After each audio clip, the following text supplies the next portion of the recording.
अस्सलाम वालेकुम, welcome to global tech production. मेरा नाम साजिद सलीम है और आज मैं आपके लिए लेकर आया हूँ ऑटोकैड 2021 की क्लास नंबर 2, जिसमें आपको नेविगेशन टूल्स और कोऑर्डिनेट सिस्टम के बारे में बताया जाएगा।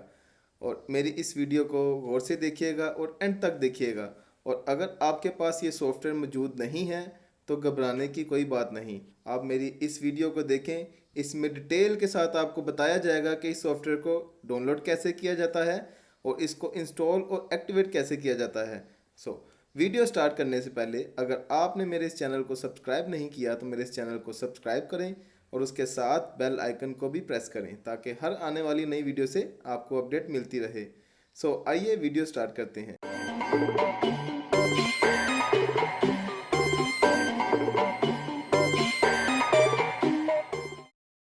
Let's have a look at some of the navigation tools available in AutoCAD। AutoCAD को यूज़ करने के लिए आपके पास 3 बटन वाले माउस का होना ज़रूरी है। Left click, right click and scroll wheel for access in the navigation tools. In order to select and in order to activate any command, आप यहाँ से किसी भी टैब या पैनल को लेफ़्ट क्लिक के ज़रिए एक्टिवेट कर सकते हैं। फॉर एग्ज़ाम्पल, हम यहाँ से लाइन कमांड को सिलेक्ट करते हैं। Simply go to the line command and left click and now the command will be activated. जब कमांड एक्टिव हो जाती है तो आप इस कमांड का नाम और इंस्ट्रक्शन इस कमांड बार पर देख सकते हैं। किसी भी कमांड के इंतखाब से कर्सर की विजिबिलिटी भी चेंज हो जाती है। या तो ये पॉइंट सिलेक्शन कर्सर की शक्ल अख्तियार कर लेता है या फिर एक पिक बॉक्स की शक्ल अख्तियार कर लेता है, which is similar to this and also the command will be activated. किसी भी एक्टिव कमांड को एग्ज़िट करने के लिए simply press the escape key to exit. अगर एस्केप प्रेस करने से ड्राइंग में कोई चेंजिंग ना हो, then you can press escape key multiple times. And now, in order to zoom in and zoom out from the drawing, you simply need to rotate the mouse wheel. यहाँ हमारे पास 3 objects हैं। हम फ़र्ज़ कर लेते हैं कि हम इस स्क्वायर के लोअर राइट एरिया को जूम करना चाहते हैं। For that, simply bring you closer to the lower right area of the square and rotate the mouse wheel up. It will zoom in. और जब आप माउस व्हील को opposite side की तरफ रोटेट करेंगे तो ये एरिया जूम आउट होगा। And the centre of zoom will be the point where you put your cursor. अगर हम कर्सर को इस ट्रायंगल के टॉप की तरफ मूव करें, then it will take this point as the centre of the zoom. हम इसको इस तरह zoom in and zoom out कर सकते हैं। In order to pan this drawing और move this drawing, simply press and hold the mouse wheel. Cursor की जगह हाथ का निशान आ जाएगा। अब हम इस ड्राइंग एरिया को जहाँ भी चाहें मूव कर सकते हैं। You can also access these navigation tools directly from the navigation bar. यहाँ पर हमारे पास pan tool है। Simply select it. Now you will be able to move it or pan it in the drawing. And in order to use the zoom tools, हम simply इस small arrow पर click करेंगे और यहाँ पर हमारे पास zoom करने के लिए multiple options होंगी। हम यहाँ से किसी भी ऑप्शन को सिलेक्ट कर सकते हैं। If you select zoom extend, the drawing will completely fit in the area provided. जब कभी आप ड्राइंग के किसी भी हार्डली मैटर्स पर हों तब आप जूम एक्सटेंट्स के ज़रिए प्रोवाइडेड स्पेस को फिट कर सकते हैं। Also we have some other options like this zoom window which can be used for zooming on a particular object. For example, हम चाहते हैं कि हम जस्ट इस सर्कल को जूम करें। Simply make a window around the circle. अब हम इस सर्कल को इस करंट स्पेस में जूम इन पोजीशन में देख सकते हैं। हमारे पास यहाँ पर अदर ऑप्शंस भी हैं like zoom previous, that will return to the previous state of the zoom, and also one of the option here this zoom object, so select the zoom object। इस ड्राइंग एरिया में किसी भी object पर click करें and the object will be brought in the complete area of the drawing।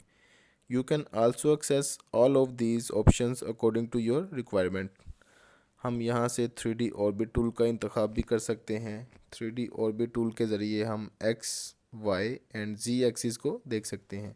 Currently we are able to see this drawing from X and Y axis or from the top view only, that you can here with the top view। लेकिन अगर आप इस drawing को 3 axis में देखना चाहते हैं या फिर इस ड्राइंग की हाइट को देखना चाहते हैं, simply go to this orbit tool from the navigation bar and select the orbit tool. अब आप इस ड्राइंग को ऑर्बिट कर सकते हैं लाइक दिस, और यहाँ से आप देख सकते हैं कि that circle is actually in a 3D shape with the certain height here also। यहाँ पर हमारे पास एक और ऑर्बिट ऑप्शन मौजूद है which is free orbit that is useful for viewing drawing more freely in different axes। और इस तरह आप इन टूल्स को बहुत बेहतर तरीके से सीख सकते हैं in our 3D course. So let's press escape key. Viewers, अगर आप यही प्रैक्टिस माउस के ज़रिए करना चाहते हैं without selecting any tool, simply press and hold shift key then press mouse wheel। अब आप देख सकते हैं that will convert into orbit tool।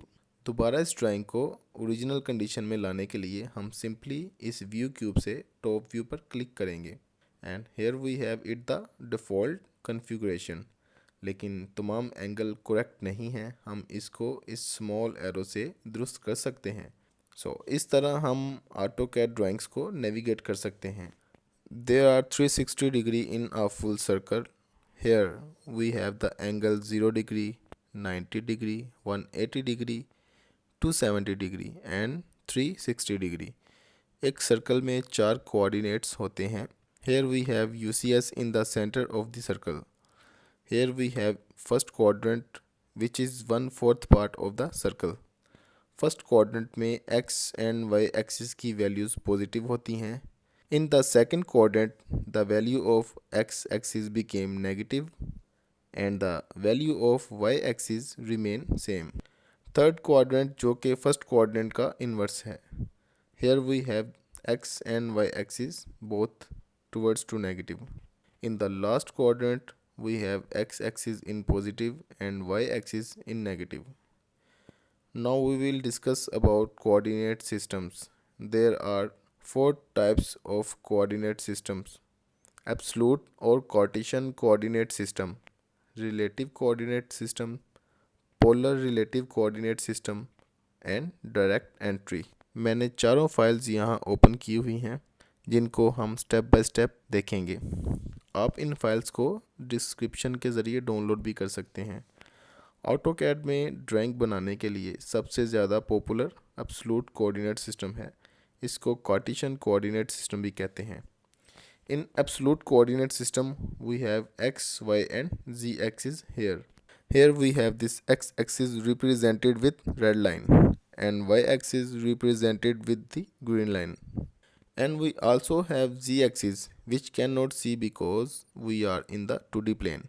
The z axis is pointing outward from the screen right now। अगर हम अपने right hand की fingers को इस तरह डायरेक्शन दें तो थंब एक्स एक्सिस को रिप्रेजेंट कर रहा है और इंडेक्स फिंगर वाई एक्सिस, इसी तरह middle finger Z axis. That 3 fingers are representing x, y and z axis respectively in positive direction। Now all the points in the absolute coordinate system are measured from this point which is the intersection of x and y axis and the intersection of x, y and z axis in 3D। इस point को origin point कहते हैं और इस point को हासिल करने के लिए 0,0,0 टाइप करते हैं। Each 0 represents x, y and z axis respectively। अगर हम 2D प्लेन की बात करें तो हमारे पास यहाँ सिर्फ x एंड y एक्सिस हैं। The first coordinate point will be the x axis and second coordinate point will be the y axis shown here. आप अगर नोटिस करें, मैंने इस ड्राइंग एरिया में इस ब्लॉक को 5 ग्रिड्स में डिवाइड किया है। We have these 5 grids horizontal direction and 5 in vertical direction and the size of each block of this grid is 1 by 1 unit. हर ब्लॉक की लेंथ और हाइट 1 यूनिट है और इस बिग ब्लॉक का size 5 units in length and 5 units in width और height. Now in order to find the coordinates of any point with respect to the reason we have to find out its x and y values. So let's say हम इस point की values find out करना चाहते हैं तो simply हम यहाँ से number of X blocks and then number of Y blocks को काउंट करके वैल्यूज़ हासिल कर सकते हैं. So in this case we have a number of x blocks is 3 and a number of y blocks is 4. So the coordinate of this point is x3 y4 and that will be 3, 4. इसी तरह इस point के coordinates -2, 4 होंगे. We have x axis value in negative because a number of x blocks is -2 is -2. Similarly, you can find out these points easily by measuring from this origin point. Let's have a practice to create drawing. Simply line command पर click करें. अब command बार हमसे पूछ रहा है कि line का first point कौन सा है. लेट्स इमेजिन कि हमारा फर्स्ट पॉइंट ये है. Simply type the values of first point which is 3, 4 and press enter. जैसे ही हम एंटर प्रेस करेंगे लाइन का फर्स्ट पॉइंट क्रिएट हो जाएगा. Now we have to put the values of next point which is -2, 4 and press enter. So viewers, इस तरह से first point से सेकंड पॉइंट तक लाइन क्रिएट हो चुकी है. अब हम इस पॉइंट की वैल्यूज़ पुट करेंगे जो कि -2, -3 हैं. Similarly, the values of the next point is 3, -3. Now we can arrive at the end point or start point by putting the values of that point which is 3, 4. या फिर हम simply C type करके start point तक पहुंच सकते हैं और इस लाइन को क्लोज कर सकते हैं. For example type C and press enter. तो आप देख सकते हैं कि एक रेक्टेंगल जनरेट हो चुकी है.